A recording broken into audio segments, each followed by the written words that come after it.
मेरो पूजा तामाङजी हुनुहुन्छ, उहाँ तामाङजी चाहिँ आज जमजम परेको यो पानीको कारणले गर्दाखेरि चाहिँ अब बाहिर खेल्न अलिक सम्भावना नभएको कारणले गर्दा यो घरभित्र सानो हाम्रो चाहिँ एउटा कोठा छ, यो कोठाभित्र चाहिँ अरू खेलाडीहरू चाहिँ यहाँतिर बहुत व्यस्त छ। अनि त्यसपछि हाम्रो पूजाजी यता हुनुहुन्छ। पूजाजी के आराम हुनुहुन्छ? खाजा खानुभयो? खानुभयो ए ल। अनि त्यसपछि के गर्न लाग्यो अब?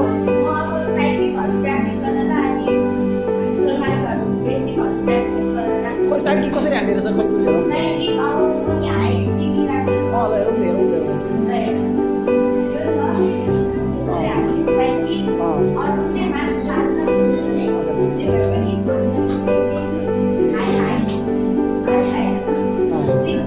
ओके। अनि तपाईँ निःशुल्क रूपमा ताइक्वान्दो खेल्नुहुन्छ, अलिक ध्यान पनि गर्नुहुन्छ।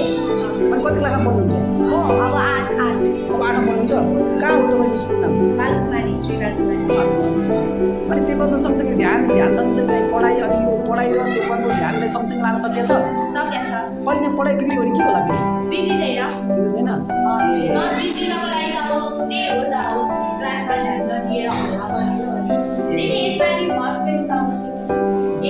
रिजल्ट आयो? रिजल्ट के भयो त? तर रिजल्टमा जिपिए देखाएन। अब पोहोरको जस्तो रिजल्ट दिएन हामीलाई। जस्ट यस्तो भित्तामा क्लास न्यू पेपर लेखेर हेरिहाल्यो। के भयो भने चाहिँ पास भएको भन्ने कि के भन्ने? पास भयो, पेपर फेल भएन रहेछ। जिपिए चाहिँ छैन? जिपिए 10 गर्नु भनेको। यसपालि जिपिए बनाएर रहेछ।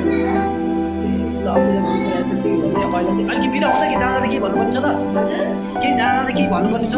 छैन। तपाईँको कुरा जस्तो चाहिँ राख्दैन, तपाईँको मिसहरूले सरहरूले हेर्नुमा पनि फेरि के भनेर आऊ भन्ने हो कि फेरि? ए होइन केही भनेर भन्नुहुन्न।